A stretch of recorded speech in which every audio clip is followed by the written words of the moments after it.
Question number 6 में 13.1 में क्या 13.2 में क्या गिवन है?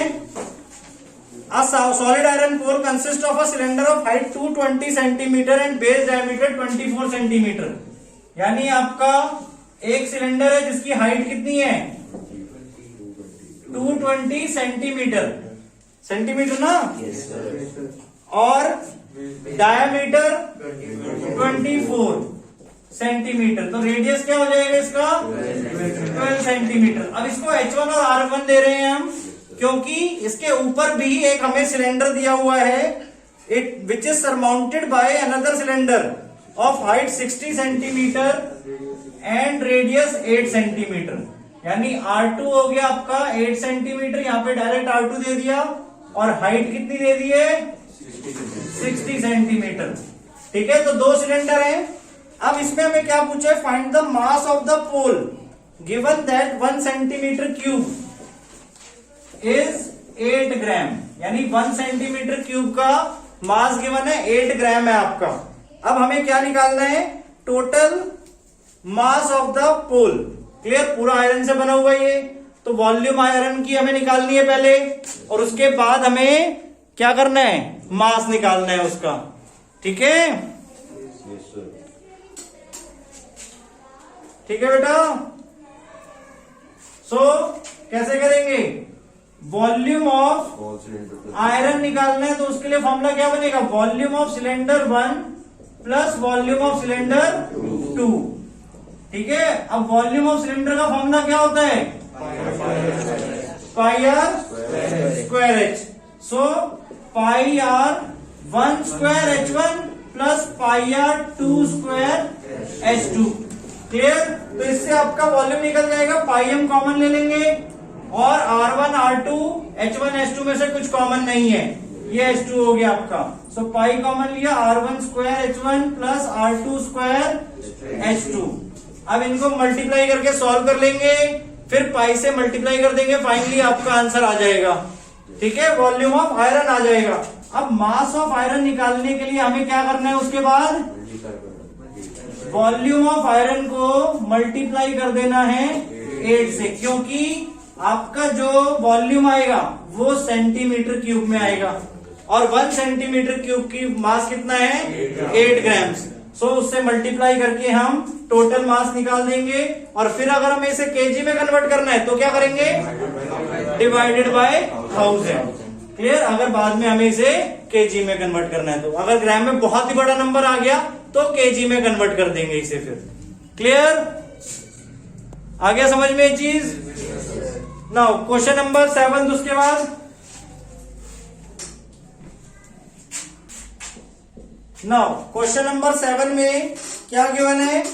A solid consisting of a right circular cone of height 120 centimetre. एक आपके पास राइट सर्कुलर कोन है जिसकी हाइट कितनी है?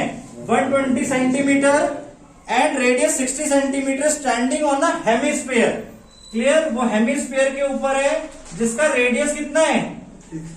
60 सेंटीमीटर। इसके ऊपर हमने कोन रखा हुआ है, तो कोन का रेडियस भी यही रहेगा। क्लियर? और हाइट कोन की कितनी है? 120 सेंटीमीटर। अब हमारे पास और उसके साथ क्या है? Is placed upright in a right circular cylinder. अब इसको हमने क्या किया? एक सिलेंडर है हमारे पास जिसमें फुल ऑफ वाटर है बेटा, पूरा वाटर से भरा हुआ है, जिसमें डायमेंशंस आपकी क्या है? 60 सेंटीमीटर और height 180 centimetre at the last आपको दिया हुआ है बेटा क्वेश्चन में। क्लियर? हाइट आपकी 180 सेंटीमीटर हो गई, और रेडियस आपका 60 सेंटीमीटर हो गया। अब देखो रेडियस सेम है तो इसलिए मैं आर से डिनोट कर रहा हूं इसे। हाइट अलग अलग है तो H1 और H2। आपको जब भी क्वेश्चन करना है बेटा, ये चीज आपको पहले बताई थी, पहले सारे डायमेंशंस लिख लेना। ठीक है, और उसके बाद आपको फॉर्मुलेज में पुट करके करना है। ठीक है, मैं तो डायमेंशंस इसमें लिख रहा हूं, बट आपको क्या करना है? उसके नीचे बता देना radius of cone is this, height of cone is this, height of cylinder is this, radius of cylinder is this. ठीक है, उसके बाद आगे सॉल्व करना है। नाउ अब यहां पर हमें क्या बोला है कि इसको, इस पूरी फिगर को उठा के हमने इसके अंदर डाल दिया। क्लियर? अब ये किससे भरा हुआ था? पानी से। तो पानी क्या होगा? बाहर आ जाएगा।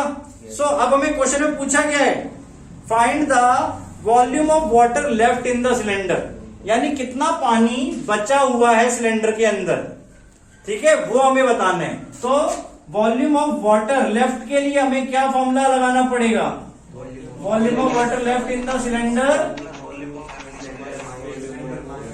Equals to volume of cylinder minus volume of cone plus volume of hemisphere, यानी ये हमारे लिए टोटल एक ही फिगर है, तो इन दोनों को प्लस करना है आपस में, और इस दोनों को प्लस करके इस पूरे में से माइनस करवाना है। तो ये फॉर्मूला आपका बन गया। क्लियर। अब यहाँ पे वैल्यूज हमने पुट की, मतलब फॉर्मूला पुट किया। पहले तो इनका volume cylinder pi are square h, r same है तो आर हम आर ही रख रहे हैं। क्लियर। हाइट में H2 सिलेंडर की हाइट है, माइनस वॉल्यूम ऑफ कोन आपका 1/3 पाई आर स्क्वायर एच, और H हमने H1 दिया है कोन का, ठीक है, plus volume of hemisphere 2/3 pi are cube. R same है तीनों का ही, तो वहां पे आर ही पुट कर रहे हैं हम। क्लियर। इसके बाद अब ध्यान से देखो, पूरे में से पाई आर स्क्वायर हम कॉमन ले सकते हैं, इसमें भी ब्रैकेट ओपन कर देंगे तो दूसरे वाले का साइन नेगेटिव हो जाएगा बस। क्लियर। पाई आर स्क्वायर हमने कॉमन लिया तो ब्रैकेट में क्या बचेगा, H2 माइनस, बताओ ध्यान से, पाई आर स्क्वायर कॉमन चला गया, H1/3 प्लस माइनस हो गया ये भी, और 2/3 R, ये बच गया अब आपका। क्लियर। अब इनमें वैल्यूज हमें पुट करनी है। पाई की वैल्यू हमें कुछ बोली तो नहीं है लास्ट में, नहीं, हाँ, बट एक चीज ध्यान देना, क्वेश्चन 6 में बोला था आपको पाई की वैल्यू 3.14, तो क्वेश्चन 6 में जब वैल्यू पुट करोगे तो पाई की वैल्यू 3.14 पुट करनी है। यहाँ पे 22/7 ही पुट करनी है आपको, और अगर आपका 7 किसी और से कट नहीं हो रहा है ऊपर, तो आंसर फ्रैक्शन में लास्ट में 7 में ही छोड़ना है आपको। क्लियर। ये नहीं कि 7 को डिवाइड करो फिर फर्दर जाके, ठीक है, और यहाँ पे बाकी सब वैल्यूज पुट करके सॉल्व कर देंगे। 7 किया हुआ सबने। क्वेश्चन नंबर 8 किसके, क्वेश्चन नंबर 8 में देखो क्या गिवन है अब हमें, a spherical glass vessel has a cylindrical neck 8 centimetre long 2 centimetre in diameter. अब क्या एक स्पेयर है आपके पास, और उसकी जो नेक है वो सिलेंड्रिकल इन शेप है। क्लियर। मतलब नेक ये हो गई आपकी, ये सिलेंड्रिकल है शेप में, और ये बाकी आपका स्पेयर है, ठीक है। सो आपका स्पेयर का डायमीटर क्या गिवन है, 8.5 सेंटीमीटर डायामीटर, ठीक है, 8.5 सेंटीमीटर, ठीक है। सो रेडियस क्या हो जाएगा इसका, 8.5/2 सेंटीमीटर, ठीक है। डेसिमल में फर्दर मत करो, 8.5/2 भी आप यूज कर सकते हो, ठीक है। उसके बाद सिलेंड्रिकल नेक जो है उसका डायमेंशन क्या गिवन है, रेडियस आपको गिवन है, डायमीटर गिवन है 2 सेंटीमीटर, तो रेडियस क्या हो जाएगा 1 सेंटीमीटर, और हाइट आपकी 8 सेंटीमीटर। क्लियर। अब हमें यहां पे बोला है कि by measuring the amount of water it holds a child finds the volume to be 345 centimetre cube. Clear. एक चाइल्ड ने वॉल्यूम डाल के मेजर किया कि 345 मीटर क्यूब है, ठीक है। अब आपको बताना है कि वो करेक्ट है या रॉन्ग है। क्लियर। तो आपको अपना वॉल्यूम निकालना और फिर चेक करना है। तो वॉल्यूम ऑफ फ्लास्क या जो भी आपको क्या गिवन था, स्फेरिकल ग्लास वेसल, तो volume of vessel equal to क्या बनेगा, volume of cylinder plus volume of sphere, ठीक है। और सिलेंडर का वॉल्यूम पाई आर स्क्वायर। अब अगेन यहाँ पे डिफरेंट है बेटा, R1 R2, तो सिलेंडर के लिए R1 दे दिया pi are square H plus 4/3 pi are cube R2 cube यहाँ पे। क्लियर। अब कॉमन क्या आ जाएगा आपका, ओनली पाई। सो ब्रैकेट में R1 square H plus 4/3 R2 cube. Clear. अब इनकी वैल्यूज यहाँ पे पुट कर लेंगे और सॉल्व कर लेंगे। क्लियर हो जाएगा।